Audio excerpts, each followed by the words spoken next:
观众朋友，大家好，欢迎收看天津卫视大型情感节目《爱情保卫战》。有请我们今天的两组嘉宾，欢迎你们。首先要疗愈的是本期第一对情感嘉宾小曹，21岁，来自河北，学生；小林，21岁，来自吉林，学生。他们究竟遇到了怎样的情感困惑？你觉得对方是个怎样的人？他是一个谈恋爱中的巨人，生活中的矮子，总做华而不实的事情，对我假真心。他哪儿都好，就是对我太苛刻了。忍受不了对方的什么缺点？他特别没有人情味儿，又无能又爱哭，还爱吃醋，还特别没有上进心。他不该不顾我的反对去参加选美。另外，我对他这么上赶着，他不该总是给自己留后路。背着你参加的选美啊，对，就是有一次我们暑假实习嘛，我去报了一个礼仪培训班，然后呢，我们老师觉得我自身条件不错，说是让我去参加一个国际小姐的选美比赛。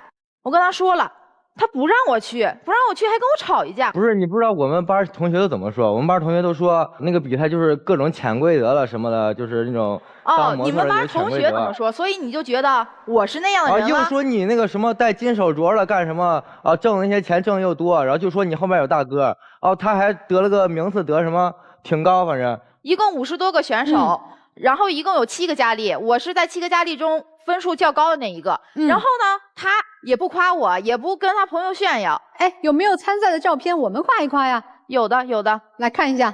他不夸，我们夸。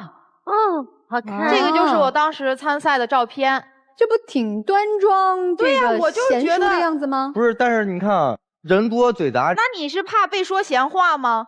不是啊，我就是担心你啊。因为你担心我，你陪着我去呀，我也叫你去了啊。我之前参加活动，你陪我去，又给我买饭，又给我买水的。这次呢，自从这次之后，剩下活动都不陪我去了，我都自己去的。不是，我觉得他原先就是他是他追的我吧，是他追的我，他追的你？对，我追的他。为啥呀？当时就是我们这个专业女生比较多，有2000多个女生，然后男生呢，他只有21个，他又是属于里面出类拔萃的那一个，矮子里拔将军。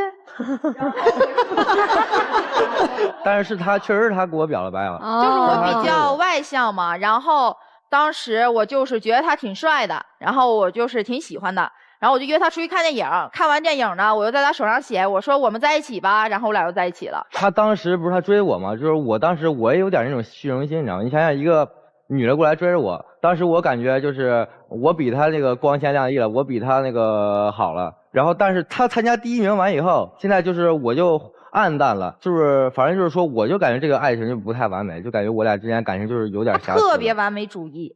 520的时候，他说想给我一个惊喜，然后呢，他说想在我俩年轻的时候，颜值巅峰的时候，把那个结婚证类似结婚证上的照片拍了。当天我到了影楼之后，我越想越不对劲儿。我觉得我俩在上学呢，怎么能拍这种呢？不是，你都能给我吵？你说别人啊，520的时候顶多发个红包了，干什么的？谁能像我这样精心的给你？我没有说你不精心呀。那你为什么要拒绝？你为什么最后你没有按我的心里所想那样拍？我没有拒绝你呀，我拍了呀，只不过我就是选了一套黑色的新中式的衣服，他就不开心了。我想的是，就是跟真正的结婚证一样。就是他觉得我穿了一个黑衣服，没有穿那个白衣服。但我想的是跟真正结婚证一样，穿那种白衬衫。结果你挑了个黑色，那算啥呀？那就我们看看有没有照片，有你说的那么不喜庆吗？你不也穿的黑的吗？是啊，他不跟我那样穿，他提的，我不想穿那个白的，我就要穿那个黑的。这不挺漂亮的吗？就是挺好看的。我觉得他不给我拍那种就白衣服吧，就是他以后发朋友圈什么，是不是就是想那个以后给自己留个后路了？就想留后路，万一你不靠谱呢？2个月给自己留后路也说得通啊。对呀，我也觉得说得通啊。就是我现在都感觉你在无理取闹，你知道吗？那谁不想搞对象的时候就是往结婚时候发展，就你特别像一个小姑娘，就斤斤计较。这件事咱们先放在这儿啊，咱也知道男孩出于好意啊，只是形式2个人达不成一致，咱翻篇了。这是一个他追求完美，让你觉得不太能接受的方式。还有什么不能接受的吗？还有一个就是去年我妈妈得了肿瘤，脑部肿瘤，哎呦，住院了半年多，到现在她也是在医院里面。嗯，我觉得作为我的男朋友，并且双方父母都知道我俩的情况下，他应该去看望我的妈妈，但是他没有。我跟他放狠话，对你叫我说我你不去，咱俩就分手，他才去。我是一个男生，过去以后啊，你妈妈那个又难受，怎么着，我真是帮助不了你妈什么。而且我一听这个我也害怕呀，我也不大，他妈妈得什么就是脑瘤了，怎么着，我也害怕，就是我也是头一回遇到这种情况。你应该安慰我，就是你妈妈都会抽空给我妈打电话，问问那个怎么样了，你都不会。对啊，那也是我让我妈打电话，我知道我陪伴不了你了，那我就让我妈给你妈打电话了。你为什么陪伴不了我呀？我害怕，我不知道过去我该怎么办。那你的女朋友也害怕，也没经历过呀？那你不能陪她一起去吗？对呀，你不能陪伴我吗？这确实就是你那啥了。你在旁边，你哪怕就是陪我说说话什么的，你知道那一段时间我怎么在医院里度过的吗？我也害怕，那也是我妈妈，我也在哭。确实是我不对，这确实不对。自己最爱的、想要结婚的女人的母亲，在病床上的时候，我连基本的陪伴都不愿意给予。我觉得那是一个内心当中有没有同理心的事情，没有一句害怕就可以挡得住的，有什么可害怕的？病情就是有点严重，就是我就是病情再严重，也不是你害怕，也不是你不去的理由。这样，作为男性，我说一句啊，就是不管你害不害怕，也不管是不是他母亲生了病，生了多大的病。就在你女朋友哭的时候，她非常无助的时候，她希望你来陪她，她希望你到这个地方来，你去不去？必须得去。彼此的家长都知道你们的情况哈？对，知道。什么时候就见了父母了？3个月的时候，我先见的他妈妈。我带他去我家的。什么情况？见了以后，他妈妈特别热情，就是立马给我塞了一个红包，1000块钱，就是强塞给我的，我没有办法不收。然后过了3个月，我过生日了。他妈妈直接微信给我转账，转了11000。我当时我看这个数字，我特别害怕，就是我一个学生，我哪见过那么多钱呀？这就是我妈妈对你的好意。我没有说阿姨不是好意，我就是觉得压力就是压力太大，半年不到给我转11000。那结果呢？结果他退过来1万啊，那个11000万里挑一的寓意啊，乘1000块钱了啊，退回去1万。对，我退回去了1万。我觉得人家姑娘还是挺有这种分寸的。但是我家里人真是就是把她当成一个亲闺女对待，然后对，我知道，就是他家里把我当亲闺女，因为就是在这个花钱的后来，他妈妈还带我去石家庄看房子，因为知道我要在石家庄经常工作，然后就去带我看房子，说那个户型还有那个地段什么的都是我喜欢的。其实我当时我真的压力特大。你妈妈对这个男生什么印象？我妈妈对他特别满意。特别满意？这生病都不去看一眼还满意？他虽然去了1次，手里没有拎任何东西，但是我买了，然后我跟我妈说是他买的，然后我妈肯定是也是不知情，然后平常他不去，我肯定也是跟我妈说，就是学校忙出不来，我不可能说他不愿意来，他害怕他不愿意来，我肯定不能这样说，所以我一直在给他面子，给他打圆场，所以我妈对他印象特好。后来有一些事情他做的还是比较好的，但是在这个生病之前，他还做过特别让我想骂他的一件事情。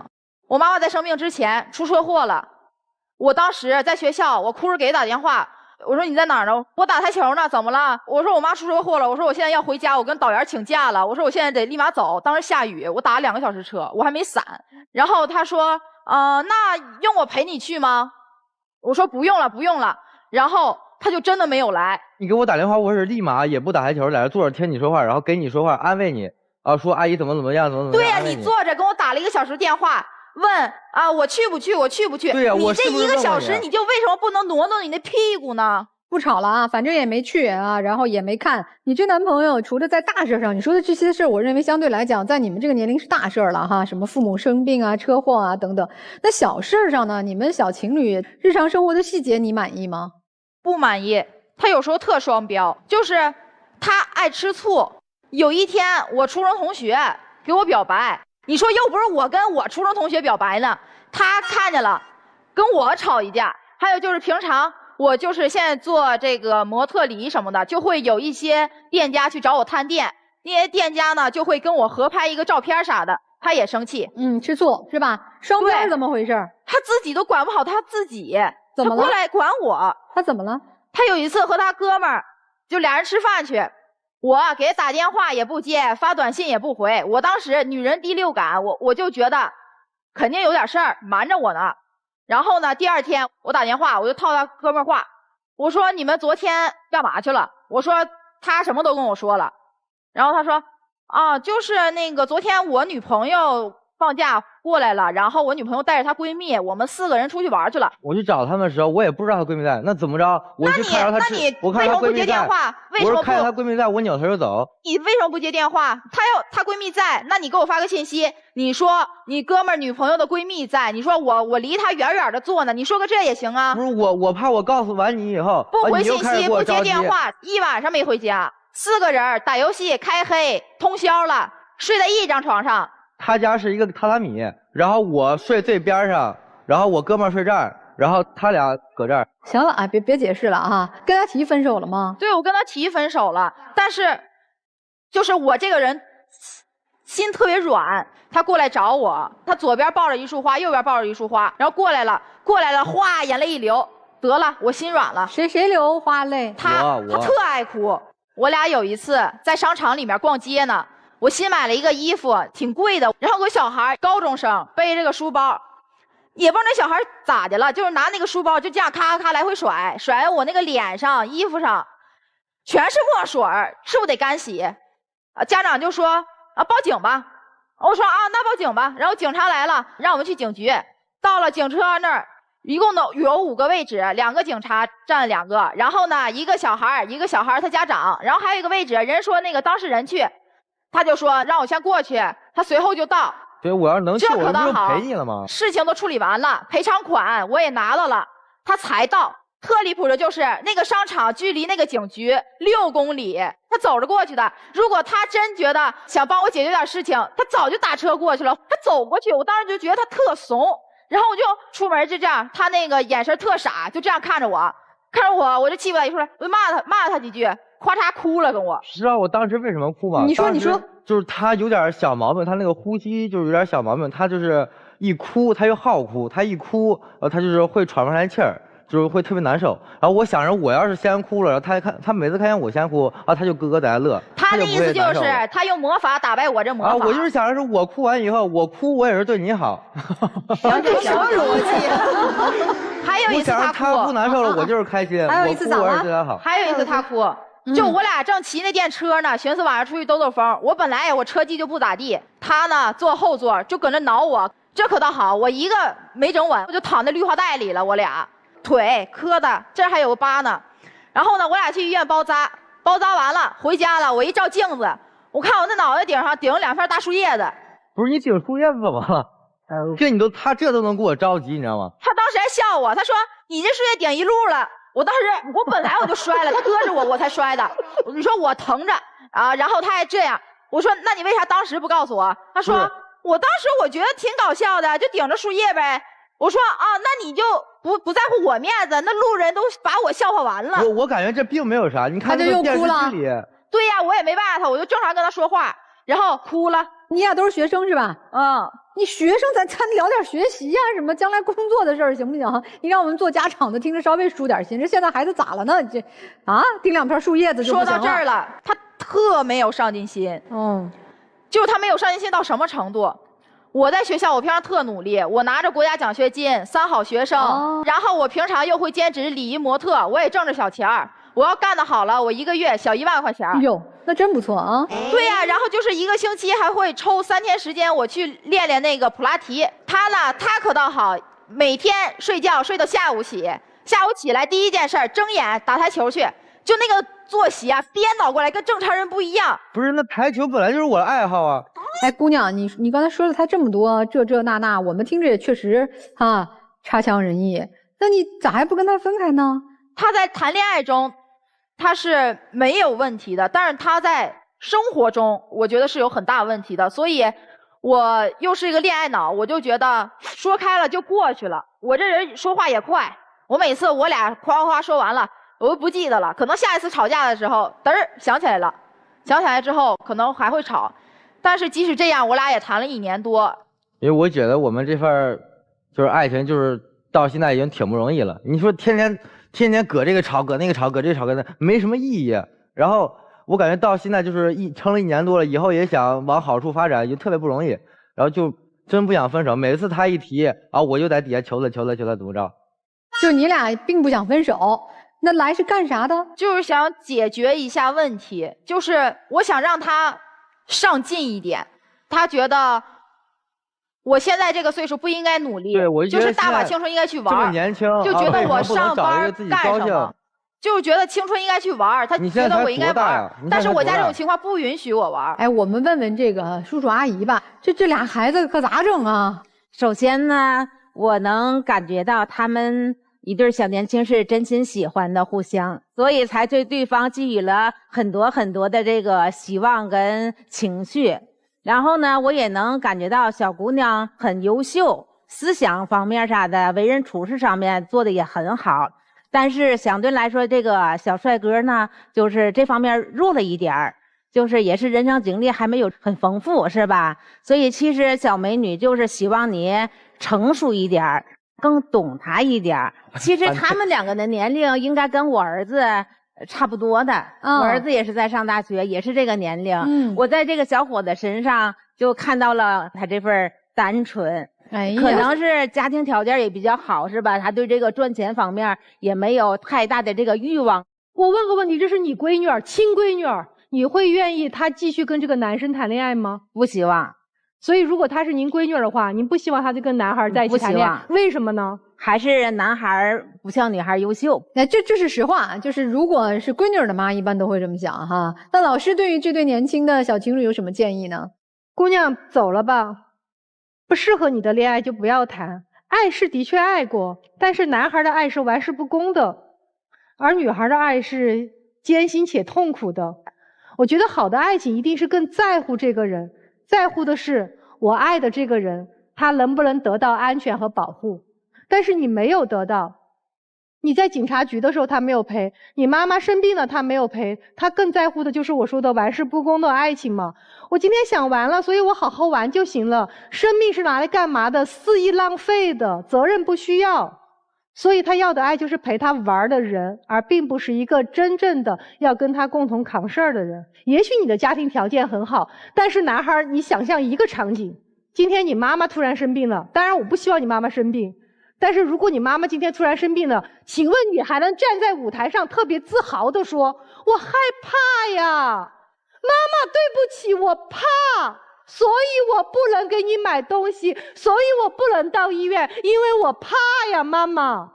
所以姑娘，我对你的要求就是离开他，不管他哭成什么样子，你离开他，也许他能成长。但如果你不离开他的话，他继续会这种玩世不恭的去玩着他的爱情，但最后你会遍体鳞伤，到最后你会发现，天哪，为什么真心错付了呢？姑娘，我觉得你刚才有一个话没说完，说你不得不这个样子去努力打工赚钱，因为你的家庭不允许你去挥霍，这个你能解释一下吗？就是我妈妈现在已经得这种病了，住院费要花20多万，我不想让我妈妈放弃生命，我就想我要努力赚钱，别管我赚多少，我哪怕我一个月赚那个1万块钱，我只能买那么1小瓶的化疗药，我也要给我妈妈买。我之所以这么问，是因为我觉得你自己背负了很多的责任，但是他却认为年轻就应该好好的去享受年轻嘛。其实我们作为过来人我们会觉得有的时候会回忆说，在青涩的时候、懵懂的时候谈一段甜甜的恋爱是一段很好的回忆，但那个回忆就像一块糖，但只是一块糖而已。你们可以在没有任何压力的情况之下去吃那块糖，但是如果你有了压力，你那块糖你会吃的速度很快，或者你说我来不及吃这块糖，我要大踏步的向前走。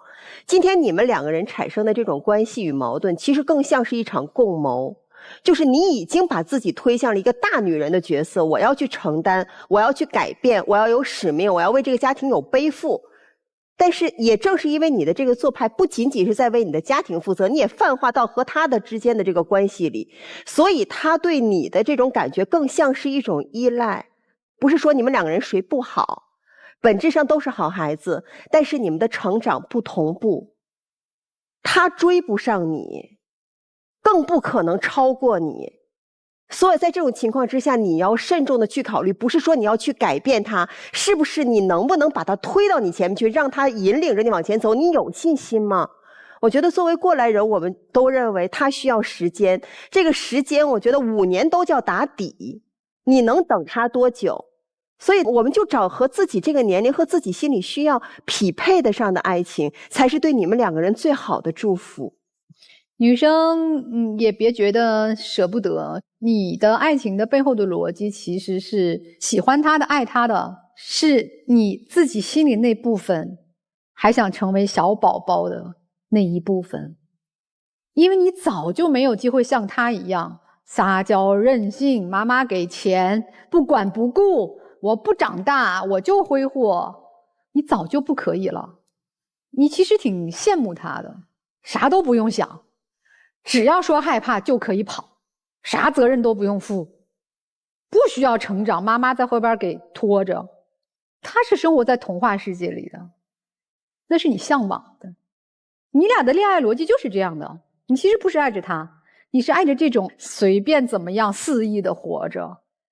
其实长大虽然是背负着疼痛去破茧重生的，但是长大以后的世界和人生是更加精彩和美好的，你不觉得吗？当你站在 T 台上获得荣誉掌声，当你去工作赚得那1万块钱给妈妈买一瓶药，那种成就感和快乐的感觉，比那个小宝宝说妈妈我要一块糖的幸福感，我觉得要有价值的多。所以我觉得你可以告别那个童年的小宝宝，也告别他了，因为你可以乘风破浪，勇敢向前了，你有这个能力，也有这个决心。男生我也没有什么多和你说的啊，我觉得你妈妈太宠爱你了，给了你一个童话世界，但是成人世界没有童话世界，它有很多真相是我们成人之后必须面对的，有压力，有责任，有担当，还有遇到事情我即便害怕，我即便从没见过，我得咬着牙往前走，因为那是我作为一个男人必须担当的责任。我觉得他离开你对你也是好事儿，给你一次警醒，给你一次机会。一个曾经这么喜欢你的女孩，就因为你不长大，你还活在童话世界里，她坚决离开了你，你就要从此开始成长。所以你跟她分开，对你的家庭都是好事情，你才有机会长大。我问女生一个问题哈，你刚才说你妈妈腰肺的这个事儿跟男生说过吗？我说过。啊，男生有什么表达反馈？我告诉我妈，然后我妈就会关心她了，然后也给她一笔钱。给了多少钱？5000。收了吗？收了。哎，我好奇怪啊，这个女生你很看重的，然后呢，在她过生日的时候给了1万1，但是当这个女生家里遇到了重大的变故，却只给了5000，背后什么逻辑你能感受得到吗？就是想让她就是当做自己一个生活费使。哦，那你感受不到。如果女生，我再问你问题啊，如果她的母亲给了你10万，收吗？不收。为什么？他是我男朋友，但是我们谈的时间没有那么长。会说，如果我这样的家庭，我怕拖累到他。我也怕以后我们结婚了，我因为一直给我妈妈治疗，我去贷款也好，就欠钱太多了，他也会受到牵连，我怕拖累他。所以接下来我觉得这份情感才最难分的。虽然你说男生不懂事儿，很多老师说幼稚，你甚至于说他不近人情，但他真的是不近人情吗？不是。他如果真是不近人情，你早就跟他断了，你就走了，对不对？他真的是不懂，他真的是没有这个能力在这个时候帮助你，他只能陪你笑，但是他无法陪你哭。所以你需要想清楚了，你是这个关系的决定者，是分是继续在一起，我觉得都可以，但是你要理性去想到在一起，你不要在他身上奢求他做不到的事情。没有任何人有错，这个年纪可能就该这样，21岁嘛，这个年纪的男生可能也就是这么的不成熟。男生这儿我听到的有很多的我感觉，我计划，我的想法真的很不成熟，不是世界都围着你转的。可能在这个年纪，男生的第一次成熟是意识到这个世界不是像父母一样，不是都围着我转的，每个人都是一个独立的个体。要相互尊重，彼此扶持，不能按照自己的想法而活。其实在女生这儿，我能感受到你有很多没说的话，包括其实你跟他在一起有很多很简单的这种小幸福，也是这个年纪该有的，也是你该追求的啊！不要考虑那么多的这个责任，或者说他有没有上进心，长不长大，那些就是你想要的东西，你想要的东西他还能给你，这一点就很好。在过很多年之后，你再去回忆的时候，你会觉得当时的爱情是值得的。然后还有关于前面的陈述，你这边我听到了一个逻辑，就是他好了，然后我暗淡了，我觉得我们的感情不完美了。可能你会有一点点不认同，但是你整个前面的对话就是这个逻辑，很心理学的很底层的。还有另一个逻辑是，他的一些行为好像脱离你的掌控了，好像让你担心了，然后你觉得感情不完美了，这也是不好的。我希望你的第3次的成熟是在于，他如果有一些事情让你担心了，你不是限制他，而是说我有能力，我努力，我想办法，我去保护你。谢谢老师。谢谢西大。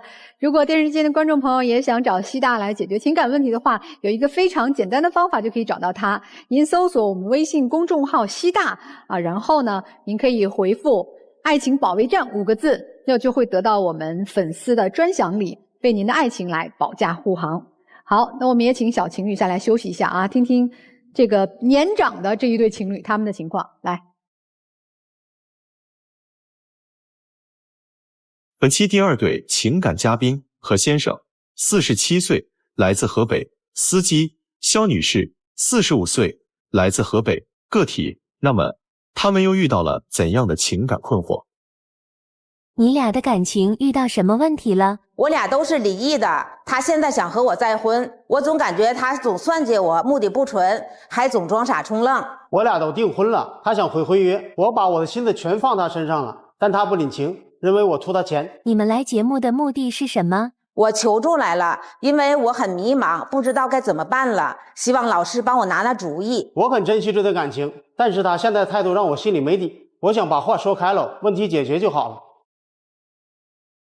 哎呀，这涉及到要不要再婚了听起来也挺复杂的。发生什么矛盾了？我们2个相处1年多了，然后起初呢，他很照顾我，然后对我的家人也很好。就比如说去年的时候，我姥爷生病，然后需要找位护工，他就说那我去吧，正好我原来也做过护工。我说行，那护工费该多少也给你多少。然后他照顾的也确实是真的挺好的，我姥爷恢复的也挺好。从这件事呢，我们家人呢也都很认可他，认为他很踏实也很可靠。结工资了吗？我给他了，结果他是没要。他总跟我提结婚，其实我是不太愿意的，但是我们家人都认可他呀，然后总说他的好，慢慢呢我也就接受他了。结婚就结婚吧，然后我也没有别的要求，我就要8%的一个彩礼。女人嘛是吧，都有点小心思，但是我认为8%也不多，他也接受了。但是自从谈结婚以后，我就感觉他变了，就飘了，然后让我感觉他有点算计我。就比如说他带我回老家见他的亲戚朋友，然后在吃饭的时候呢也是喝点酒，就说大话，特别的飘，说什么我多喜欢他，我多离不开他，他有魅力，说什么我有钱，我的钱都是他的钱，他可以随便花，就是这样的话。然后我当时其实心情挺不好的，然后在吃完饭结账的时候，他就跟我说让我去结账，就好像跟使唤丫头似的。我把她当成我自己老婆来讲，因为其实我内心里对她特别好，男人我都说那个说点大话也没啥。他这回去我也跟他道歉了，反正就从那之后我们经常吵架。你是特别在意他在外边吹牛，还是说你就特别介意他说那些话？我生气的是，第一他是吹牛说大话，然后还有就是他就是说哪儿不到哪儿。就比如说8.8万的这一个彩礼之后呢，他也跟我说，他说我现在没有钱，然后6.6万吧，我说6.6万也可以。结果在说话的时候，他也说6.6万也不想给了，给5万，5万我是绝对不能接受的。结果我们两个吵架的时候呢，他就说话很难听，说咱们两个既然是二婚，啥彩礼不彩礼的呀，是吧？你也不是黄花大闺女了，你说这话我能接受吗？他还说我们村里边二婚连酒席都不办。俩人好，我觉得在一起的话还必须要有彩礼。我身边也有朋友，也有不要彩礼的结婚挺好的。你说我们俩特别好，一起过日子，我给他钱。这也不是从左手到右手的事儿嘛，我琢磨着也没啥必要。那就给人家呀。人我现在也确实也是。你有多少钱现在？你跟人汇报了吗？我一个人带孩子，也没这真手没啥钱，反正。他也说了，我俩也挺好的，我感觉，我觉得他也挺好的。你像上次那个他姥爷生病也是我照顾的是吧？查走呀，那这不是答应了8万8？反正这个彩礼要是不给，我觉得咱们两个都没有必要再结婚了，再谈下去。说实话，在我心里头，那您我想问一下，那您当初为什么答应给8万8呢？当初一说不，我就说肯定是不给，他肯定也不能跟我处，在我心里有了我肯定给。哎，贺女士，我问你啊，咱们没法去了解他到底有没有这8万8，但你觉得如果他真的没有这8万8的彩礼钱，你还愿意跟他结婚吗？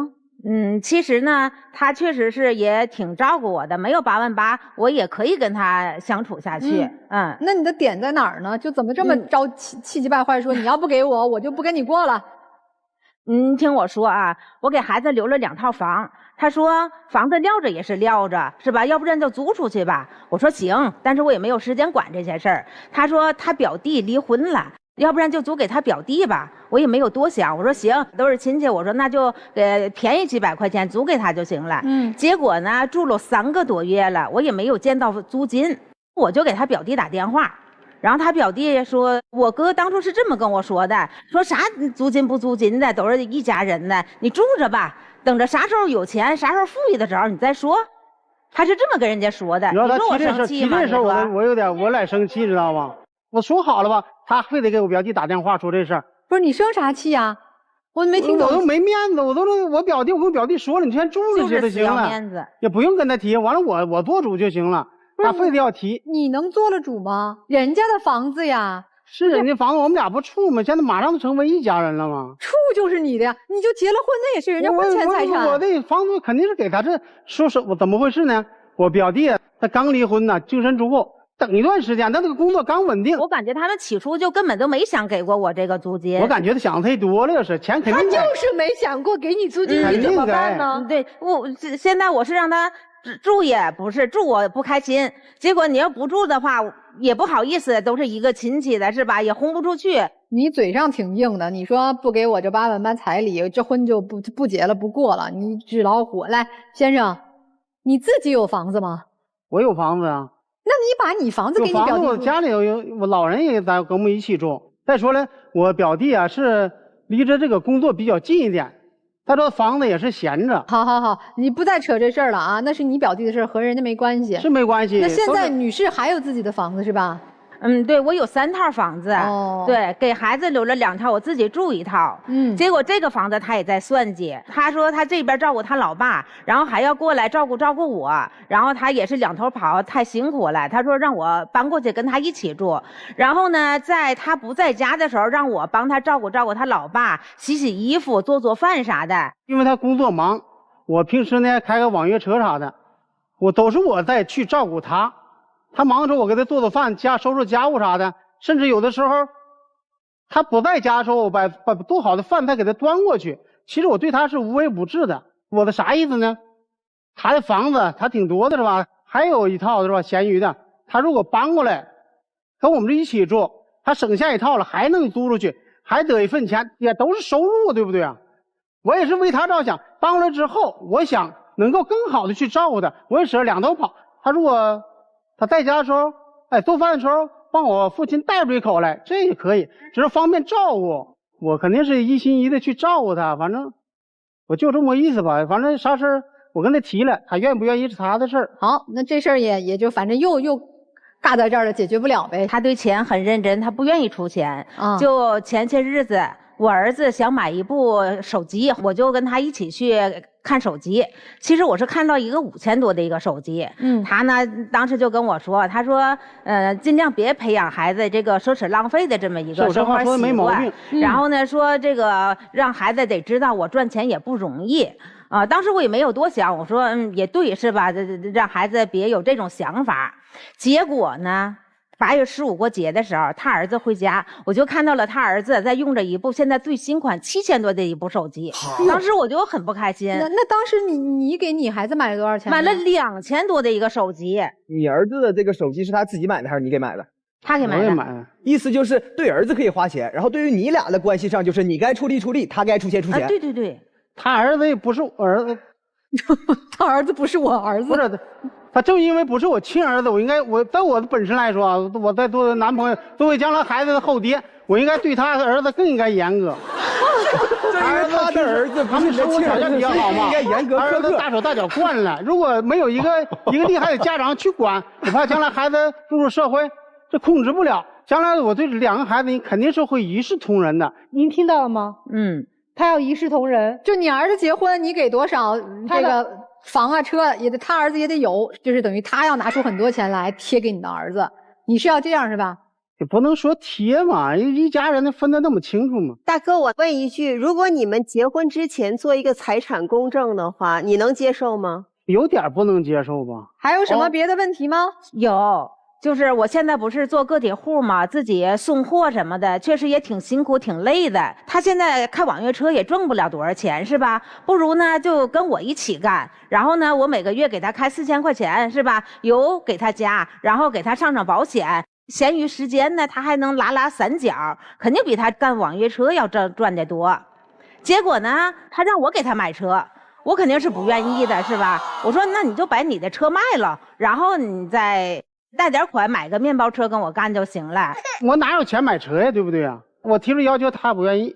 反正只要对钱有关的问题都由我来解决。这事儿反正我也妥协了，我把我那个车卖了，买了个2手面包车，干的时间长了，时间收入也挺多的。我又提出个要求了，我还是想就是闲暇时候开个网约车，多收入几块钱。我就想提的要求提前预支几个月的工资啥的，我去买。他还也不同意，攒几个月的钱再买不一样吗？咱几个月少挣好几个月钱呢。这几个月钱，你说干点啥不好啊？这不也不咱共同的钱吗？想的真好。还有啥事儿？你觉得他算计你啊？我不是他算我算计他呢，我都想把工资都交给他了，他不要他呀，这不能怪我呀。我不要，不是现在不要，就包括以后了，我也不会。你的钱是你的钱，我的钱是我的钱。你看我们相处1年多了，我就是说条件不太好，说实话，我对他是一心一意，对他们家人，你看平时对他的照顾，还有对他母亲也加一个人，他特别忙，我只要有时间我就去看看他母亲，帮他母亲做饭，做家务啥的，我感觉我这做的挺好的，老是琢磨着我贪图他钱。不是你老说什么这咱俩一起过日子呗，这不就是一起的吗？你老这么说，人家不觉得你贪图吗？以后都是想过日子，一起过日子嘛。我内心我就是想对他好。那来一起过日子，人家的钱是不是人家的钱，不是你的呀？我也没有直接跟他要钱呢。不，他的钱是他的还是你俩的？你们结婚以后？结婚以后的事儿谁也说不清啊。就问你现在想法，结婚以后人家女方的钱是他的还是你俩的？我觉得2个人在一起以后的东西啊，都是共同的才好呢。你有啥呀？你跟人共同？我可以当他后盾，我伺候他呀。哦，你照顾他，我去到他后顾之忧啊。你照顾他，你就觉得非常值，他半壁家产是吧？不是非得要半壁家产，就这2个人就结婚以后分得那么清了，就容易这个感情破裂啊。反正女士是不愿意的，是吧？我不愿意，我是赚得多，然后我对家里边可以付出的多一点，但是我也希望他不要在钱方面就是全部都依赖我，我希望他有点上进心。其实我也没有依赖他，我感觉他感觉他钱多吧，还能有点小心眼，想的太多就是。那情感上你的需求是什么？情感方面其实就是想找一个伴儿，然后互相呢有一个照顾，也没有太多的要求，真的。那他做的让你满意吗？情感上满意。我觉得他应该感受到了的。好，那其实基本情况都说清楚了哈。那先生你有什么诉求吗？我的诉求就是不要怀疑我总贪图他钱啥的， 1分钱不花他的。我不是不花钱，我这有了肯定花。1分钱不花他的。有了肯定花啊。不是1分钱不花他的。有了肯定花。他刚刚说了。有了肯定花。这我不勉强他，你知道吗？我听他的，他愿意给他给，不给我也不勉强嘛。哎，这可以，这个财务需求哈，听明白了？你说这儿算话啊，说话算话啊。算。好，基本情况就是这样了啊。我们小情侣有什么跟叔叔阿姨说的吗？我感觉就是在叔叔阿姨之间，就是我感觉叔叔就是情感方面付出的比较多吧，然后阿姨在金钱方面就是付出比较多，我感觉就是叔叔买手机的时候，7000块钱完全可以拆成2个3500来买嘛，就是这个买个3500的手机，这个买个3500就平等，毕竟。阿姨也有儿子，您也有儿子。如果您真想真心在一起，就应该对这俩孩子一样，并不是说这个7000，这个2000，中间差5000块钱，我觉得有点不妥吧，差那么多，整的阿姨心里也不得劲儿，那孩子要知道，孩子也不得劲儿吧。就是你们各自有各自的算盘，但是就看你们的算盘谁打得更长远一点。我先说女士的算盘吧，其实您不就想找一个免费的劳工吗？而且想找一个免费的劳工，加上一个情感陪护，但是其实您是知道的，势必天底下没有免费的，因为越是免费的，其实越昂贵。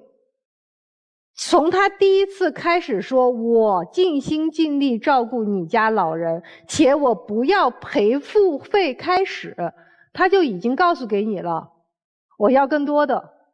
他说得很明白了，今天在台上，就是我就想要以后钱共用，我就是找了一个有钱的人，我就是希望他的钱也给我用。他讲得很明白了，你不用揣着明白装糊涂了，你无非就是做选择的事情。同样对男士来讲也一样的，你当初为什么那么尽心尽力照顾他们家老人？您是知道的，他有钱。也不尽管是有钱，主要看出是人好了，是吧？他人好不好，我觉得不在乎。世界上人好的人多了，您为什么都不找呢？所以您解释没有任何用处。我只是想让您知道，一段好的婚姻必定是真情付真情，必定是真心付真心。但凡算计，这个爱情、这个婚姻就没有办法长久。所以，如果您想要继续算计的话，我告诉你，算计到最后就一场空。因为你已经傻掉了，你明知道他在算计你，你还要把他拉到你旗下来帮你干活，这不就是我说的你想做免费劳力吗？你在外面找一个人不可以吗？4000块钱你找一个人愿意帮工的不可以吗？你自己有那个钱，你可以买个车，然后让这个劳工帮你去做呀。请个小工有多少钱啊？都是一样的，你干嘛呢？你不就想免费得到他对你的照顾吗？但是没有免费的。所以你们二位，如果你们还继续想在一起，那我就想告诉给各位，算计得来的就是一场空，算计得来的就是更大的付出和更大的陷阱。但如果你从今天开始，你们想要真心对真心的话，重新谈恋爱啊，再看看彼此适不适合吧。但是从我的观点来讲，我没有在你们这儿看到任何的真情，我也不相信你们可以走到长久。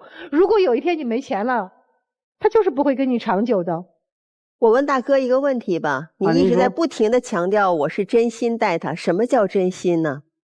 我的真心，我觉得肯定不是拿钱来衡量的，我是没多少钱，我真心都是看他特别辛苦，我去帮他帮忙，做饭，行，是吧？收入。我给你一个最简短的答案，真心就是没有私心。其实我觉得在你们的这个讲述当中，我看到了一个特别残酷的东西，我觉得你自卑。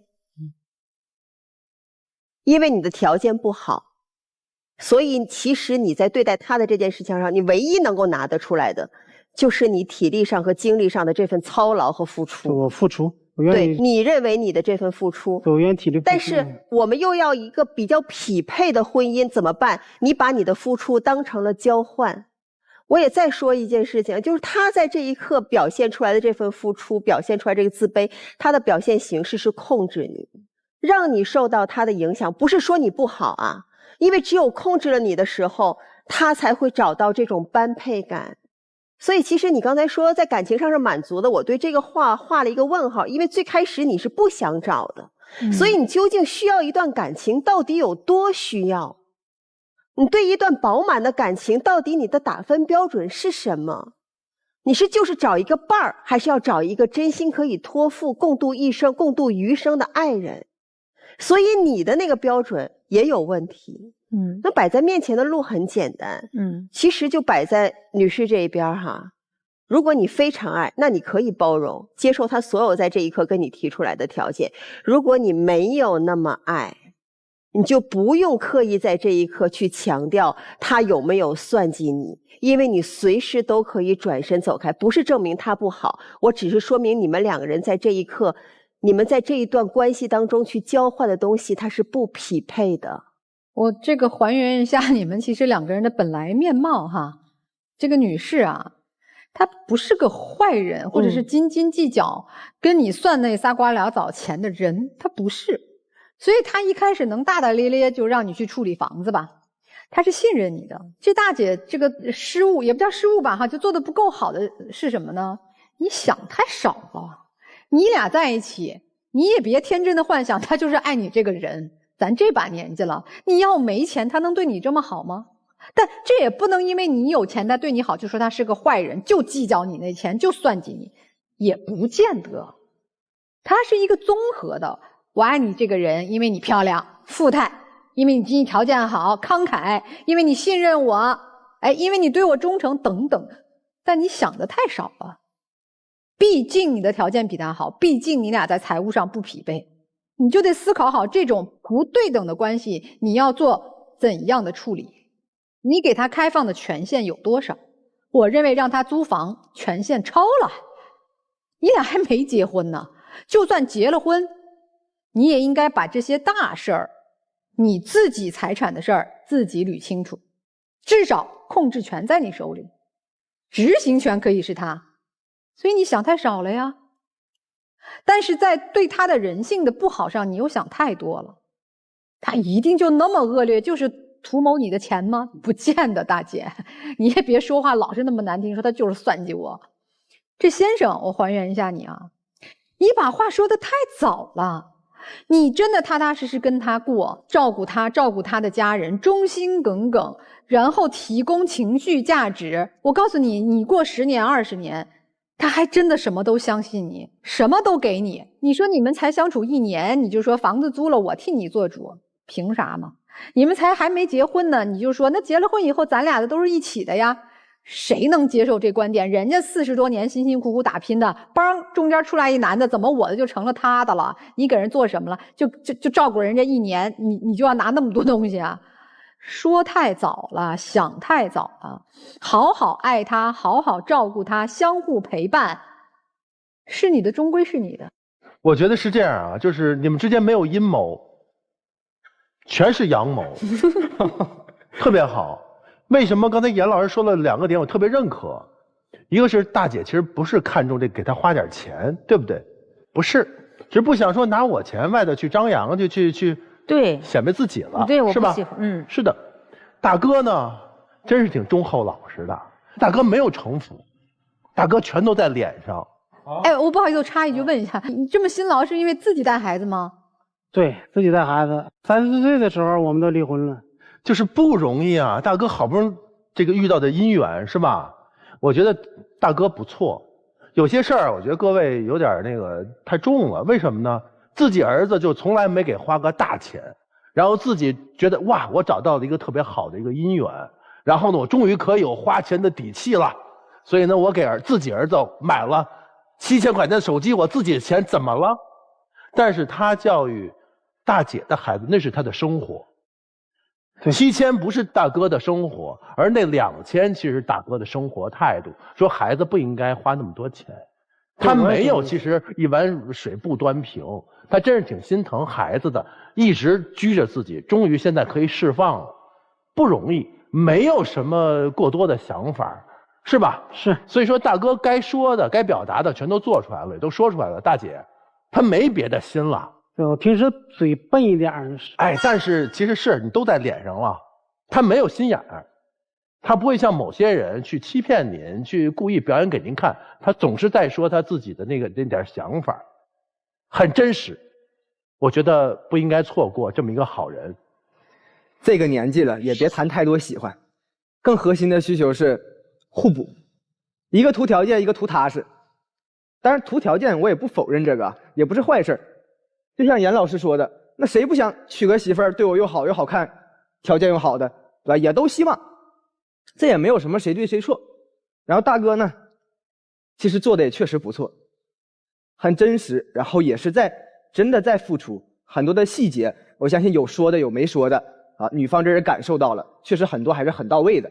然后包括为什么不用外面的人，你用的是他，其实很多时候也是觉得他很用心很踏实，让他干活你放心，这一点其实也相当于是对男方的一个认可。然后在这儿呢，我想跟大哥再说一句啊，就是大哥您逻辑自洽，立场坚定，观点鲜明，但是我希望您的这套逻辑还有您有一定的说服能力，我希望这个不要过多的用在您的女朋友您的爱人身上。我感觉您这不是在夸我。大哥紧张了，大哥想多了，大哥想多了，大哥想多了。这既是你的优点，也有可能成为你们之间关系的导致破裂的一个导火索。是不希望你再通过你的语言给他施加一些压力，因为他信任你，他觉得你是踏实的，你的一些语言他是愿意听的。就我希望后面比较好的一个状态是，我们不去向女方提什么要求，我们把自己做好。然后其实女方这边呢，有一个度嘛，就是该给，该帮，对吧？也不要设防的太死。然后其实到现在的这个状况嘛，其实说白了，谈多喜欢谈不上，更真实更本质的就是两个人搭伙。但是搭伙也可以搭出真感情，什么情况下会有？就真的配合的好，配合的默契之后，会有这个默契，会有这个真感情。那这是我们大家都希望看到的。所以接下来还是要好好在一起，然后去配合去磨合。如果真的有一天配合不好，那就再好好想一想。谢谢老师，谢谢西大。那如果想要找西大来解决情感问题的观众朋友啊，现在有一个非常简单的方法可以找到他，就是在我们的微信公众号来搜索西大，然后点关注，那回复爱情保卫战5个字就可以获得我们的粉丝专享礼，来为您的爱情保驾护航。那我们也请我们两组嘉宾回到专门后啊，思考一下看看你们的最终选择。来，有请各位。各位老师，我能对他说一句话吗？你要说什么？我能最后抱你一次吗？就像第一次见面一样。能。啥意思啊？这是？最后抱一次啥意思呀？算是一种告别吧。臭小子，你就那么就秃噜走了？就是刚刚坐那儿也想挺多的了，然后就是想最后抱一次，像第一次见面一样。好，支持你，走了，好吗？就走了。姑娘不哭啊，没事。不哭。一段很好的记忆。小伙子也懵了，肯定是懵了，他哪遇到过这事儿啊？太复杂了，情感他觉得。行吧，看看刚才已经说要最后一次拥抱的这一对小情侣啊，他们还会不会出来啊？来，请开门。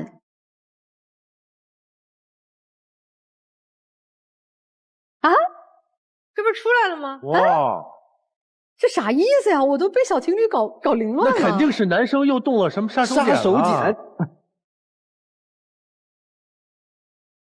怎么不情不愿的？啥情况呀？快站到那里。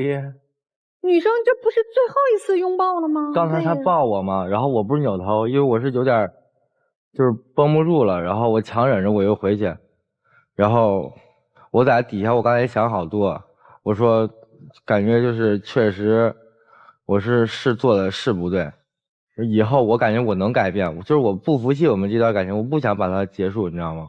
他刚刚跟我说，他做那些不对的地方，他刚刚都知道了，然后他也会慢慢改。我想我们吵吵闹闹1年多了，也坚持下来了，我还想给他一次机会。行，那请珍惜这次机会啊，能不能成，看你们自己了。拥抱一下吧。我可以相信你吗？当然可以。